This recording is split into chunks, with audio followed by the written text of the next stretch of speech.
Hey guys, this is Tommy with Tommy Nation Politics. How's everyone doing today? Tommy Nation Politics.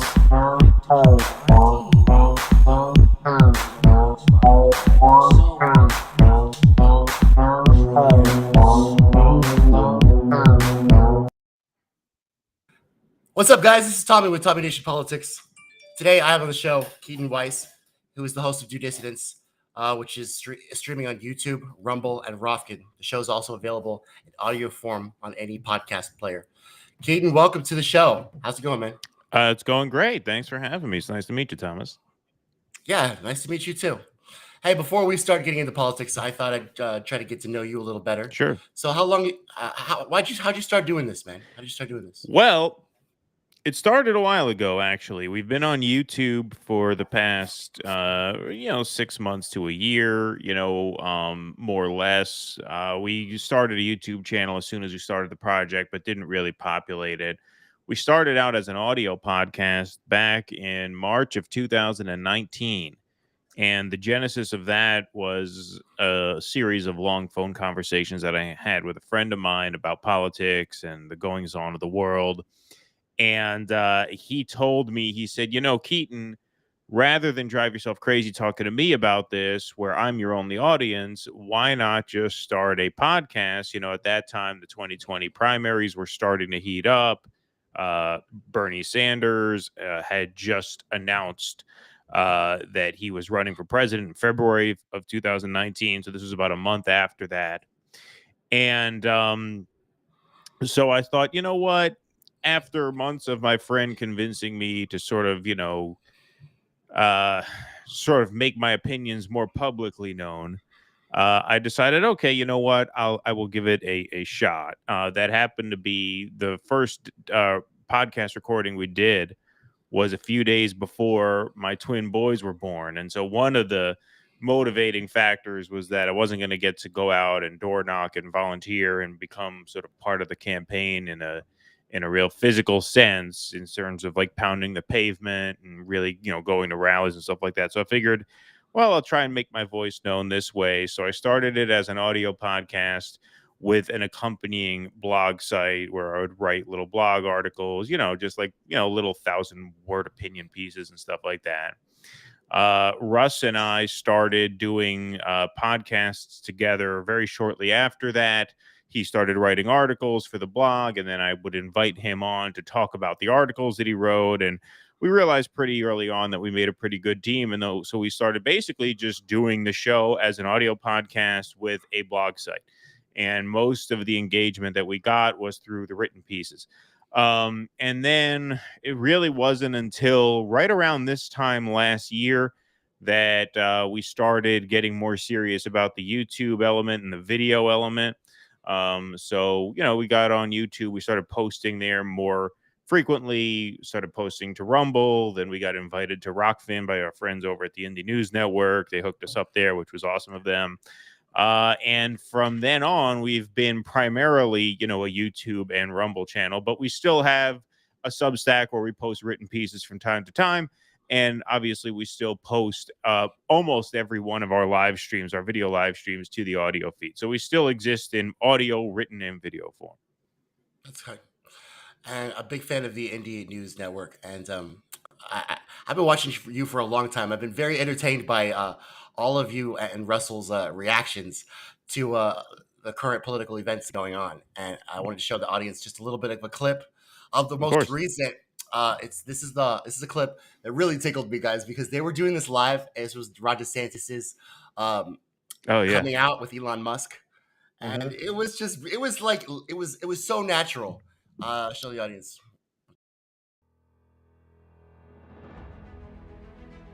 All right, let's go to the. Good evening or good morning, everyone, depending on wherever in the world you're joining us from. I'm broadcasting live from Twitter headquarters. It's David Sachs here. Elon is sitting next to me, and we want to welcome you to this historic Twitter Spaces event, and more broadly, a first in the history. Is everybody of social hearing media. that? Tonight, I'm pleased to introduce two individuals who've done more to loosen the. Now we're not. I didn't touch nothing. It's on him.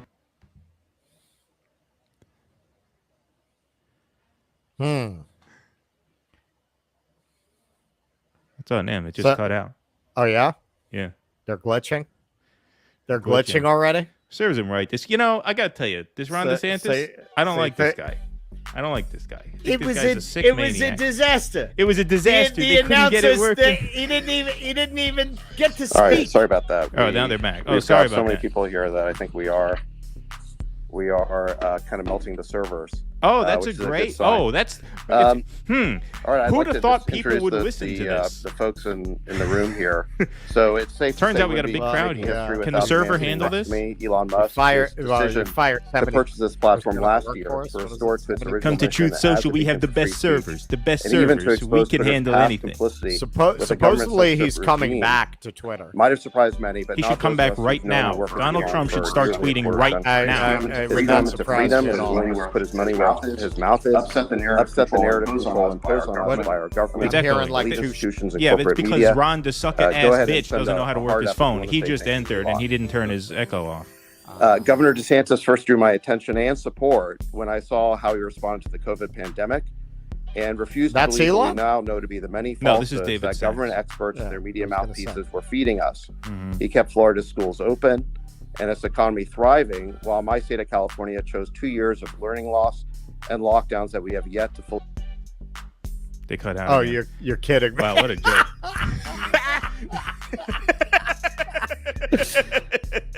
So, as I summertime. Hey guys, this is Tommy Nation Politics.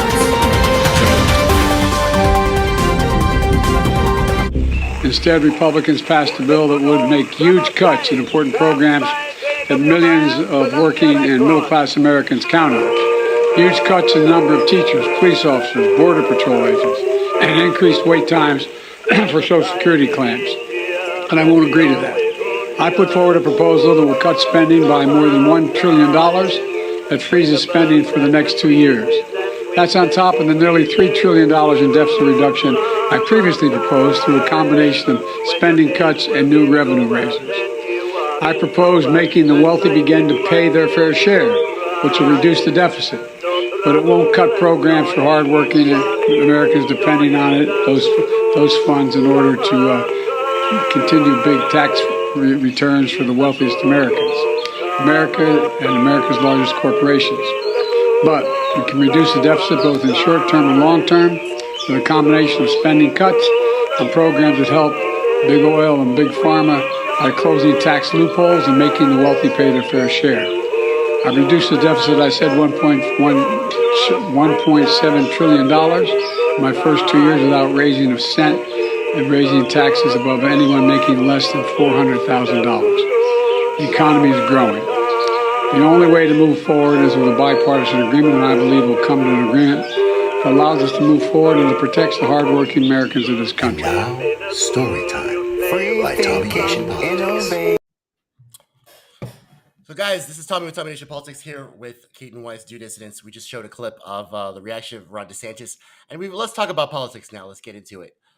So, one of the first things I wanted to talk about with you, Keaton, is this debt ceiling, which seems to be one of the primary examples of these two parties kicking the can down the road till there's no more. Your sound cut out. I can't hear you.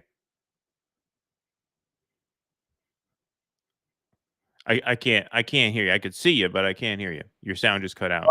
Hello? There you go. There you go. Yeah. All right. Can you hear? Okay. Am I good now? I can hear you now. Yep. All right, good. What part could you not hear? The whole thing? Kicking a can down the road. That's where you left off. Thank you. I'm so glad you're here. Kicking a can down the road till there's no more road, right? So we have historical debt reduction from McCarthy. And then we have, I cut the deficit in $1.7 trillion from Joe Biden. First of all, are any of these things true? Have you heard anything about this deal? What do you know about this deal? Well, what appears to be true is that they are going to cap SNAP benefits, which are essentially food stamps, obviously. And they're going to open up some more sort of fossil fuel permits. It does add, according to the Republicans who are not happy with this, like Rand Paul just put out a video saying he was going to vote against it tomorrow, which is when the vote is going to happen. $4 trillion worth of debt over the next 2 years, which a lot of the Freedom Caucus people are not happy with. What's interesting about this is that unlike the Squad and the Progressive Democrats, who always try and spin and do sort of damage control for party leadership when push comes to shove, these Freedom Caucus members are doing the exact opposite. These Freedom Caucus members are tearing down the deal. They're saying they're going to vote no on the deal because McCarthy did not get them all the cuts that they wanted. Now, it seems like from most people's point of view, the cuts are significant. Obviously, Joe Biden is the kind of Democrat who loves working with Republicans to cut social spending, just like Bill Clinton did in the 90s when the sort of Gingrich revolution swept the Democrats out of power in Congress. It was then that Bill Clinton went to work and started gutting welfare and doing a lot of the things that he's most famous for now, obviously. And so, from my point of view, and I imagine this is sort of the mainstream point of view, they have gotten significant cuts, which I think is terrible. But according to, Lauren Boebert, Rand Paul, Matt Gaetz, Chip Roy, it doesn't seem terrible enough for them. So that seems to be what the deal is. I suspect it will pass tomorrow just because the deadline is the 5th. I think the money that funds both parties does not want a default, and they think that this is probably the last chance to stop one tomorrow. Biden's going to get most of his party in line behind him. I'd be surprised if there are any Democratic defectors for all the noise that Hakeem Jeffries has made about red lines and this is and that. I will believe that when I see it. Anytime one of these Democrats actually bucks party leadership at the end of the day is a surprise to me. So I suspect he'll have virtually unanimous support from his caucus, and then all it will take at that point is a small minority of the GOP members to vote yes on it, at which point it will pass. So I think it's going to pass. I think he's going to get most of the Democrats to go along, and I think McCarthy will get plenty of what he needs. He doesn't need all. He doesn't even need half. If the Democrats vote unanimously to pass it or near unanimously, there might be one or two symbolic defections. I doubt that even. But in the event that there are, it would still take, only 10% of the Republican caucus to sign on to it, at which point I think it'll have no problem passing. So my guess is it passes. No Democratic defectors. Isn't it weird how Jimmy Dore brought this up. Isn't it weird how these right wingers are the ones that are questioning authority and bucking Of the course, leadership? yeah. But they really have nothing. They really like you said, it's not terrible enough. But what the hell do these right wingers actually want? Like we wanted Medicare for all, right? We wanted them to force the vote for Medicare for all. What the hell do these guys want? I don't even get it. I don't get it. That's a good question. I mean, I think to a large extent it's a bluff. I think, look, yes, they are more overtly hostile to party leadership than, say, the Squad is to Democratic Party leadership. But at the end of the day, I think they hide behind the same reality that a lot of the quote unquote progressive Democrats do, which is this is going to pass. And so there's nothing much they could really do about it. And so it doesn't really matter what their vision is. They get to be a thorn in the side of party leadership. And that's the real difference. The real difference is that, goals aside, the Republican Squad, right, for what you could say, they seem to gain credibility and seek credibility through dissent, through protesting party leadership. Whereas once these progressive Democrats get in, they seek credibility the exact opposite way. They seek to win over the normies and the moderates and the media. That mainstream center left media was very hostile to the Squad when they first came in and signaled that they were going to be a thorn in the side of party leadership. And then as they became more friendly to them, they started getting a lot better media treatment. And I think that's a big motivating factor for them. So on the Republican side, I just think from a messaging standpoint, they think the brand of dissident Hellraiser is better for them than that same brand would be on the Democratic side of the aisle for the AOCs. But in terms of what their actual goals are, I mean, I don't know what world they think they're going to usher in that leaves them looking at all good. I mean, you're already talking about uh, capping food stamp benefits, and this isn't what they wanted to do. I mean, they wanted to go even further. They wanted to put in place Medicaid work requirements. They wanted to gut not only student loan debt relief, but they wanted to, restart payments. They had all kinds of things that they wanted, not very few of which it looks like they're going to get, which is why, they're talking about what a bad deal this is for them. But I don't think they're prepared to live with the consequences of those things actually becoming real. And they don't have to, because they're not going to become real. I believe very strongly that this deal is going to pass, because I think it has enough bipartisan support to pass through. Well, that's scary, because when both parties agree, that means we're getting the worst deal in the history of all deals. Well, that's what George Carlin said. He said, Yeah. whenever you hear bipartisanship, whenever you hear the Democrats and Republicans are working together on something, it means you're about to get screwed. Yeah, like the Infrastructure Reduction Act. Like, how did that help? Oh, It yeah, was- The it was Inflation just so Reduction. good. Yeah, no. Well, that's a perfect sort of precursor to this in a way, right? I mean, they touted that as this great investment, but really, I mean, when you look at it, I mean, if you just take the environmental aspect of that, because they called that the climate bill, like in the press, they actually referred to that as a climate bill. Right. Such unbelievable gaslighting. That bill opened up 600 million acres of ocean to fossil fuel drilling. And so I think, I haven't looked at the details of this aspect of it, but this was pretty much certain to pass through. They're going to open up new lands to drilling here, which is something Biden already kind of signaled that he was down for. And so, on that part of it, yeah, it looks like, there was not even any contesting of that sort of provision of the bill, or the overall package. So now you already mentioned that Joe Biden's one of these Democrats that, of course, make social spending cuts Right. and take away welfare. This is, for the life of me, one of the questions that I wanted to ask you, of course, was that what is the Republican aspect? What do they want? But also, why don't the Republicans love Joe Biden? I mean, Joe Biden literally made Roe v. Wade evaporate. He told Black Lives Matter to shut the hell up. You're going to be working with Hispanics now, buddy. He's constantly cutting, constantly doing what they want. He ran on a public option. Do you see a public option? I mean, you might as well just have repealed Obamacare. You really, I mean, letting it go and letting the states decide what they want to do with all the funding. Like, I mean, what has he done in a progressive way? What has he done to make people on the left even want to vote for him? Nothing, right? But he's done everything. 700 troops to the border recently. I mean, what else do these right wingers want?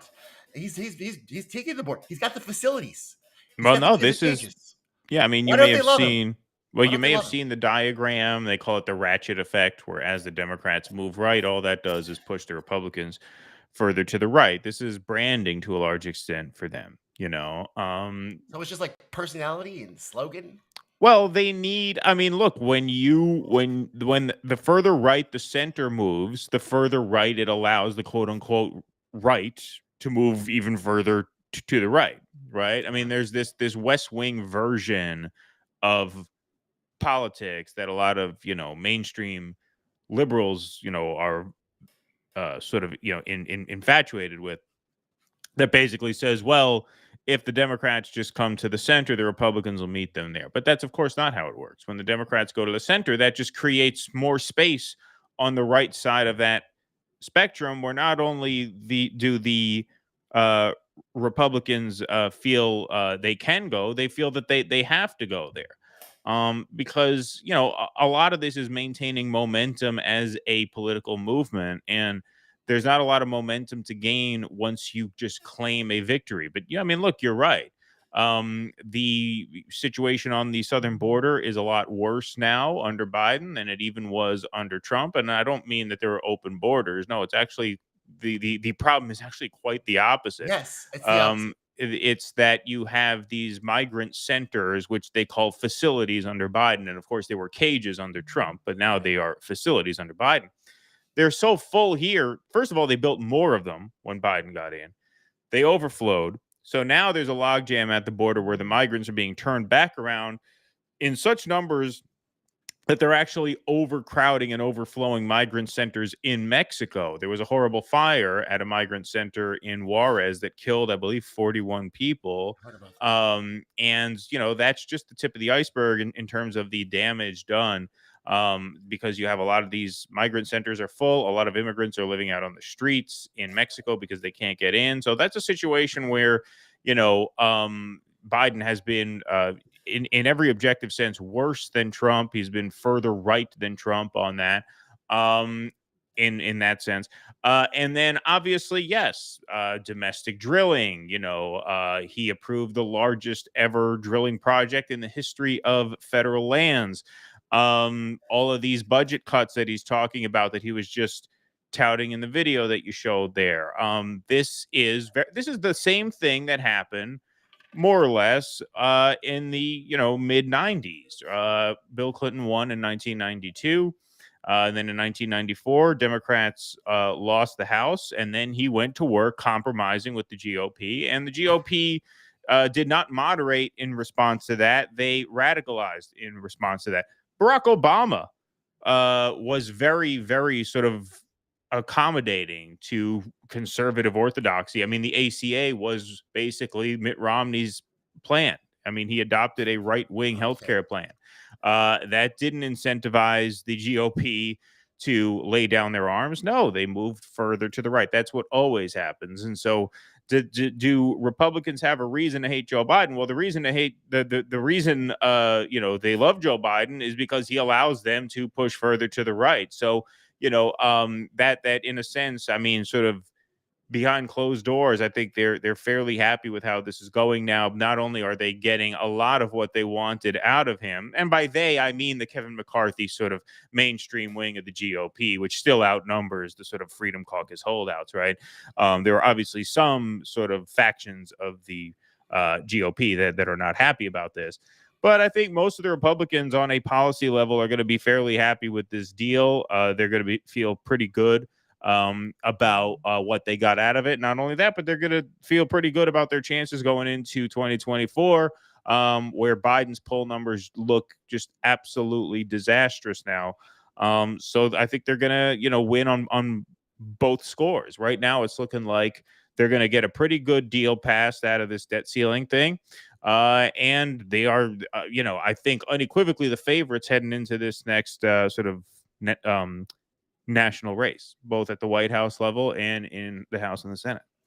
You mean the insurrectionist threat to democracy, Orange Menace, is a favorite? Well, I personally at this point think Trump is probably the favorite. Yeah, Russ would probably not agree with me on that, as you know. Russell, he said on the show, he was like, "Get you, start betting, right?" Yeah, right, yeah. Well, he's been in the DeSantis camp. Not that he wants him to win, but that's what his prediction has been. And he could very well be right about that. I mean, I think it's 50-50 now. I would have to just give the slight edge to Trump now just because, to me, the macro themes of the race that are starting to shape up favor Trump more than DeSantis and probably, certainly more than Joe Biden. But those themes can change. I mean, we're 7 months out from when the primaries start, 8 months out from Super Tuesday, 16 months out from when the country votes for real. So, I mean, there's a lot that can happen between now and then. So it's kind of crazy to make, solid predictions, that I would live by right now. But if I had to guess right now, yeah, I think Donald Trump is the favorite. Now he's he's been disappointing a lot of people. The Dominion voting machine lawsuit with Fox News, shelled out $785.5 million for Fox. Rupert Murdoch was giving lots of money to Ron DeSantis, and so have a lot of billionaires. Trump had Sheldon Adelson, who was kind of bankrolling him. Sheldon Adelson's not here anymore, so the money seems to be behind Ron DeSantis. DeSantis is going to have a lot of institutional backing. Yes, absolutely. No doubt. Both in terms of media and in terms of, finance, right? A lot of the more sort of traditional Republican aligned power bases, from all the various industries. I suspect a lot of them will probably back DeSantis for a number of reasons, but Trump is just, he's just this Godzilla, right? I mean, he's just this big fucking thing that is I just don't get hard to how move he's out of the so way. dumb. He's just such a dumbass. I don't know her. She looks like my wife. Everything he does is so dumb. I don't get it. But yeah, probably. You're probably It's size, man. It's size. America loves size. We love big, obnoxious things, and he projects a certain confidence, which in politics is very important. He has a plain spokenness that does connect with a lot of people, even though he's from Queens and these people out in the middle of the country love him. I mean, I was a tour guide in New York City for a number of years. I met a lot of people from the middle of the country. My sort of straightforward way of speaking was able to connect with them very well. Most of these guests loved me, even though they were from the kinds of places that, uh, a lot of these sort of MAGA people are from. He has a way of communicating that he's just this like savant. I mean, the irony is, I heard all through the campaign a lot of his voters voting for him because they said, well, he's a great businessman, he's not a politician. Turns out the exact opposite is true. He's a lousy businessman, but Right. happens to, in his own way, be a very skilled and talented candidate. I mean, he's a very, very good politician in that way. I mean, I can't deny it. I can't deny it. You're right about that. I mean, if I went on in a rally in Waco and just started and talked only about the lawsuit that was going on in my life, I don't know if I would attract that much attention. But you're right. It is the Well, that's the it's thing. the But I mean, look, that is a good point because it's not even like his speeches are very content rich. A lot of them, even during the campaigns, when you would watch them, the crowd would have, for most of the speech, this very sort of glazed over look about them. Like they don't seem like they're really digging most of it. Every once in a while, he'll let a barn burner go where he'll really command the audience, but a lot of his speeches, yeah, he's just rambling and winging it and talking about himself, talking about details of his life or his Yeah. goings on or what challenges he's facing at the time, that you could tell if you just look at the audience standing behind him when you're watching on TV. People are not really digging most of it, but those 3 or 4 minutes, those 3 or 4 digs, those issues that he touches on, just really, really connect with people. And I think going into 2024, unless this Ukraine thing is settled, which it doesn't look like it's going to be, that's going to be a huge issue. It's going to be a huge issue, and he makes a lot more sense on that issue than DeSantis or Biden, and so that is going to be a very, very big factor, assuming it's not either settled diplomatically or settled the horrible way. If it goes nuclear and we're in a full-fledged war at that point, I don't know what kind of political issue it'll be, because at that point, if we're really in it for real, Biden probably uses that to rally support. Wartime presidents tend to do well. I honestly don't know how that will go, but I think, given the different sort of possibilities in terms of uh how that issue sort of evolves, I think, assuming it stands more or less where it does now, which seems to be the trajectory it's on, because we seem to be encouraging this sort of stalemate that just sort of perpetuates war for war's sake. It looks like this is going to be a long haul conflict. If it resembles anything like it does now, Donald Trump is going to look very, very good on that issue, and it's going to be hard for anyone to beat him, because by that point we're going to be 16 months later into the conflict. God knows how much more money we will have spent. And a guy who's like, look, we have to wrap this up. We need peace. We can't have any more of this violence, and we need our money here in the United States. That's going to be a very, very difficult message for any of these guys to sort of counter. Is that the message that Bernie Sanders is saying. Are you No. surprised? Are you surprised about that?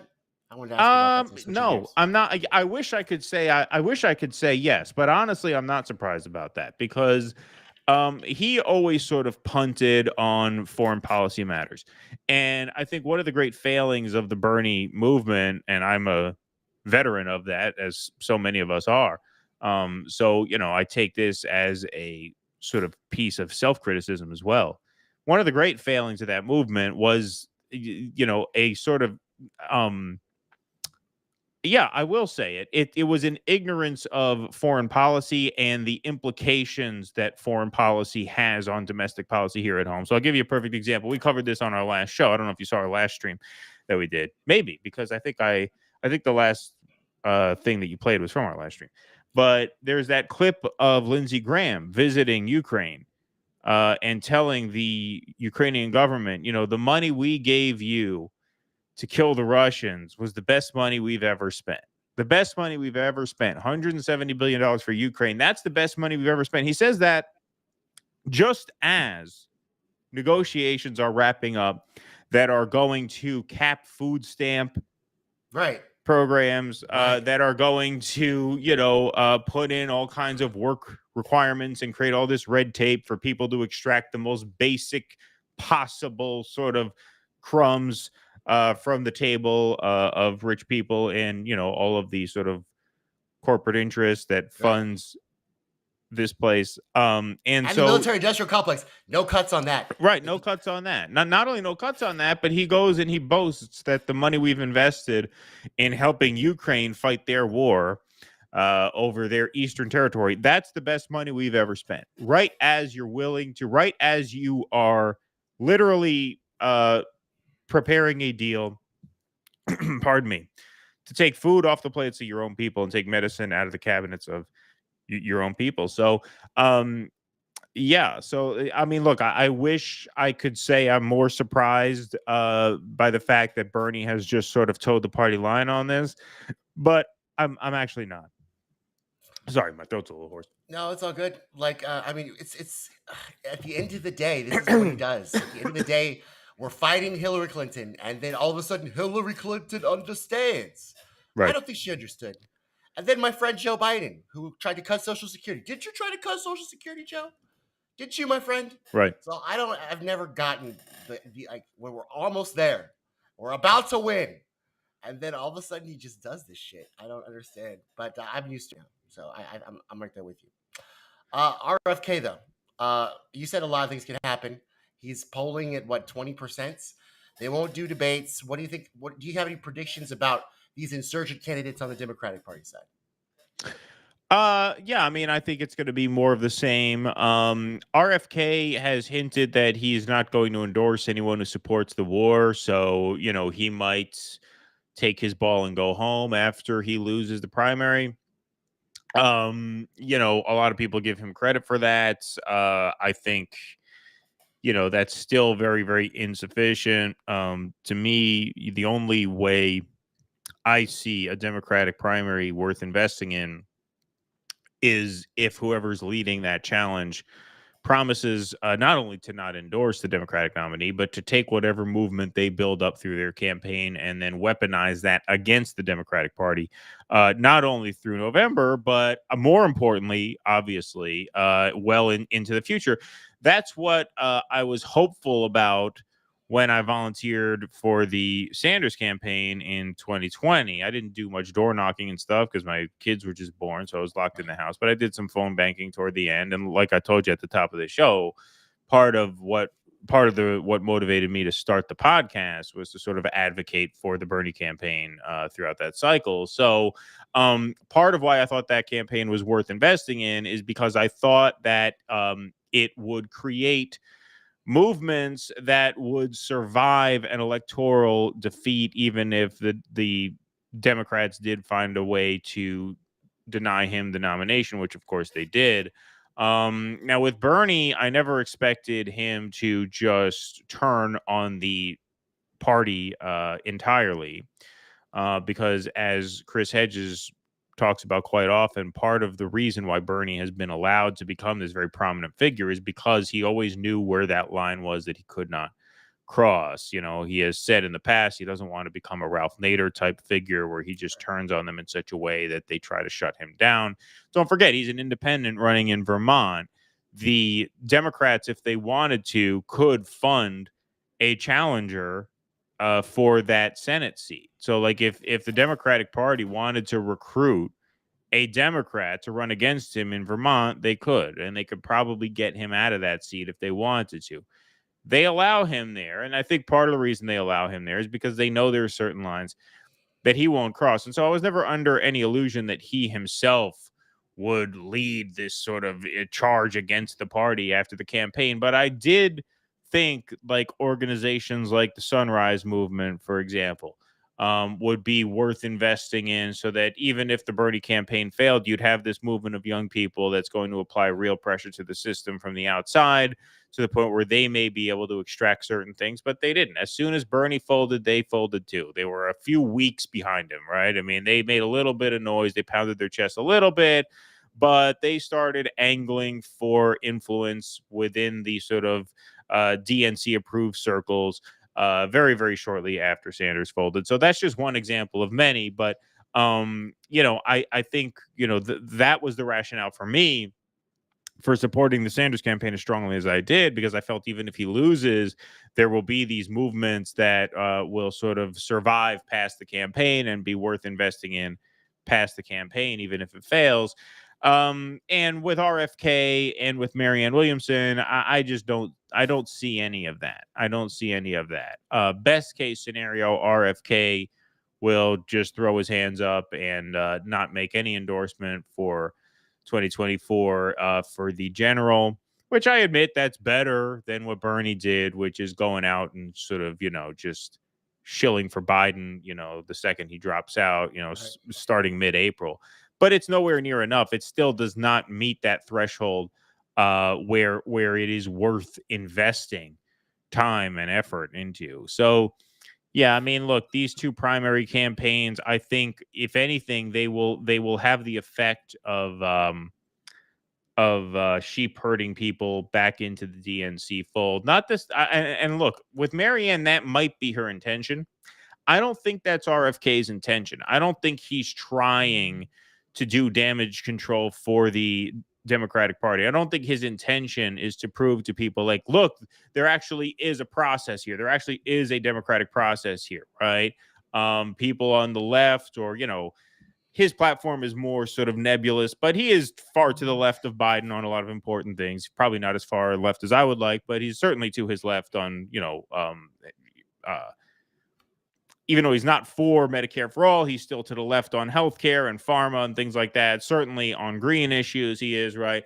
But I don't think that his motivation is to come up there and say, okay, there's still a chance to change this thing from within, so let's all stay involved. I think he is a legacy politician. I don't think he is capable of imagining a country where the Democratic Party is not a dominant force. And so I think he just competes in that field almost by default. But it has the same effect. It has the same effect because I've noticed in our audience, in our chat, we have a lot of RFK supporters who, up until he said he was running, were completely on Russ and I's side, how it's a waste of time to run inside the Democratic Party because you'll never get a fair shake. And then all of a sudden RFK comes around and says, well, okay, let's do it this time. Let's do it for RFK. And I'm sorry, that's the same mentality that led you into the Bernie campaign again, which turned out to be a waste. It's the same mentality that led a lot of these Marianne people into the Marianne campaign, even though they said they were done. Right. I mean, it's always tempting to be sort of lured back in by this attractive candidate. Oh, well, this guy's different. It's not much different. I don't really know. It's not much different. The result is not going to be any different. I don't know if she was that into it at first. I think that she was kind of drafted, right, by Kyle Kalinske and Crystal Ball. Yeah, I mean, that's what it looks like to me. That's what RBN said. They said that they recruited her into the race, and I think there's probably a lot of truth to that. Maybe she was thinking about entering the race, but there was a lot of very visible arm twisting on their part, where they clearly really wanted her to run. So she's not very fond of getting out of the war, and no. Some of the things she said, It's funny that Crystal Ball, she had a whole thing about this is the red line with vaccines and stuff like that. First of all, Marianne Williamson said even worse shit than RFK said. You know, we can On will that issue? HIV out of existence. We Yeah. just believe it long. You know what I'm saying? So what's her red line again? It just seems very disingenuous. Both these candidates, I mean, I feel like they're right about vaccines to begin with, and I feel like just full disclosure, the Operation Warp Speed again was the dumbest idea in history, and it was Trump's idea, and Biden pushed it through. Another example of Biden being a right winger, and everybody on the right should love him. So I don't know what her deal was on this, but what's your deal on vaccines? What's your deal? I mean, I am of the opinion, you know, it's an interesting issue. It's an issue that we don't talk about much on our channel because you have to be very careful what you say about I this. know. Very, very, very careful about what you say about this. They slow the spread and transmission. What's that? They slow the spread and transmission. Yeah, I mean, look, they projected a lot of confidence at the beginning that, you know, this was going to just be the magic bullet that we needed to get out of our homes again and just resume life as normal. And that is why they sold them as aggressively as they did. I think they sold them as aggressively as they did because they needed to inspire confidence in people that if they get this, they're good to go, right? They needed to assuage people's anxieties about this. And that was why they pushed that as hard as they did. And part of doing that, obviously, was bullying people who didn't want to take it, making them feel like they were these backwards people who, you know, didn't trust, you know, quote unquote, the science and The things like unvaccinated that. minority. That's what Biden called them. What's that? Biden called them the unvaccinated minority, just like he Yeah, no, calls there the was a sleeper lot of predators. demagogic language about that. Matt So good at Orfala that. just put out a great 11-minute video about that whole thing, which is on his channel. And so, yeah, look, there was a lot of demagoguing on that issue. We avoid the topic for the most part, not simply because, you know, you're sort of playing Russian roulette when you talk about that stuff in terms of getting your channel fucked with. But also I do not have a desire to advise people on what decisions they make about their health. You know, I can come on here and talk politics, and the worst that can happen is a person's going to vote the wrong way that they will feel bad about the next day. You know, if I start advising people on medical issues and they make a decision about their health and their body based on something I said, and that turns out to be the wrong decision, well, that's a hell of a lot more consequential to them than having cast the wrong vote when they're one out of 150 million people voting.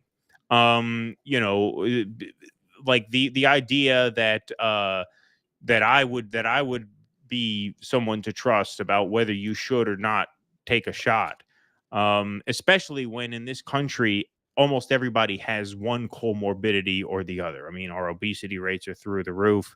You know, lots of diabetes, and you know, here, lots of heart issues in this country. I mean, we are a sick population. And so that makes the decision even more complicated because people have to factor in, okay, well, what are my risk factors for getting a severe case of COVID? And then they have to weigh that against how effective the shot is about transmission, and, you know, symptom control. So I think, you know, in a country that is just as ill as we are and as compromised as we are medically, those decisions just become far too complicated for me to feel like I should advise people on. I mean, So that's what I say about it. you have so much more integrity than every politician in Washington. I have to say that was a great answer. There's Well, it's just not for me to say. Yeah, I mean, it's just like why do I feel? Look, like I said, their incentive was more than anything. And yeah, look, obviously they're always going to sell. Look, they're always going to peddle stuff that they think is going to pad the pharmaceutical companies'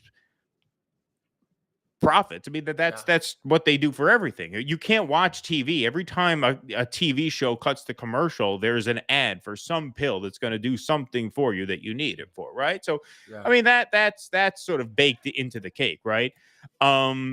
when it comes, so that is part of it, but that's not the cake why of late stage capitalism. That's not why it was that aggressive. The reason it was that aggressive is because they needed to restart capitalism. They could not have a situation where they were under more pressure to start giving out more and more money. They needed to tell people, take this and you're good to go, to get them the hell out of the house, and don't ask any questions about it. Just take it and you're good. And so that's why they sold that as forcefully as they did. It wasn't just for one interest or the other. It was about kickstarting a system that had grinded to a halt for longer than a lot of people wanted it to and could really tolerate. Speaking of kickstarting a system and grinding to a halt, how do we kickstart the progressive movement back up again? That last question, really. What do you think? That is a question I don't have an answer to. When I was on with our friends at RBN, I made this point. I don't mean this as a depressing point. I mean this just to be honest. What I said was that people, especially the people who are trying to, gin everybody up with excitement over Marianne and RFK, right? They are doing that because they are anxious to get the progressive movement started again, and they feel like they need a presidential candidate to do that because the Bernie candidates were successful in generating energy and movement, right? And now there's a sort of lack of energy and movement. And so I think the sense is, well, we need a campaign to rally around to do that. And what I said on that show that we did is probably about a month and a half ago now, is that people need to just sit with this feeling of despair for a bit. They need to just sit with this feeling that they don't know exactly what the next step is for this so-called movement that has really only been successful in moving towards a disastrous Joe Biden presidency that now seems to be a lame duck. And even as these cuts are coming down the pike, we're not going to see any real substantive protests from within the Democratic caucus, even among these candidates that are, supposedly representative of this progressive movement that put them there. The AOC, Rashida Tlaib, Squad, and even, Jayapal and them. So I think people have to sit with that, and people have to have a think about that, and people have to think about, what sort of runway is available in front of them. I think the pandemic provided an opportunity for the country to really rethink its priorities. We passed that up. We have not really rethought anything. So electoral politics is in this very static place right now. And to me, where I do see hope is in a lot of the labor organizing that's happening now with Starbucks workers, Amazon workers, strippers out in Los Angeles formed a union. There was actually a headline today that a pizzeria out in Brooklyn actually formed a union. They are joining the Workers United Union. And hopefully that starts a little union drive there in New York. So look, there's some encouraging labor activism happening. Shama Sawant's worker strike back movement is something I encourage people to look into. So these are all sort of fights that I think are worth engaging in. That would probably be the brightest ray of hope that I see at this point. Even then, though, I just do have to caution that, a lot of these movements can be co-opted in ways that sort of de-radicalize them, or even misdirect them in certain ways. That we don't have to really get into that much now, because I honestly do think that on a whole, like what's happening in Starbucks and the Amazon Labor Union and Chris Smalls and Shama's movement there, I think those are all terrific things. And so that's what I would say. I would say, how to kickstart this. It has to come through the workplaces and the union halls, which, I mean, that is Marxism. I mean, that's how Karl Marx said it was going to happen. It's workers organizing at their place of work, leveraging their labor against the capital that seeks to get as much out of them as it can and give them as little back. I mean, it's really not all that complicated. And what the Bernie campaign represented was this sort of unique opportunity, this sort of very sort of ahistorical example of an opportunity to sort of kickstart a labor movement through an electoral campaign. Whereas throughout history, and I think well into the future, we're going to have to do it the old-fashioned way, which is actually the inverse of that, which is you start labor movements and then out of that parties form and campaigns form. The British Labour Party started as a trade unionist party. It started in the union halls. They didn't create a party first and build the union second.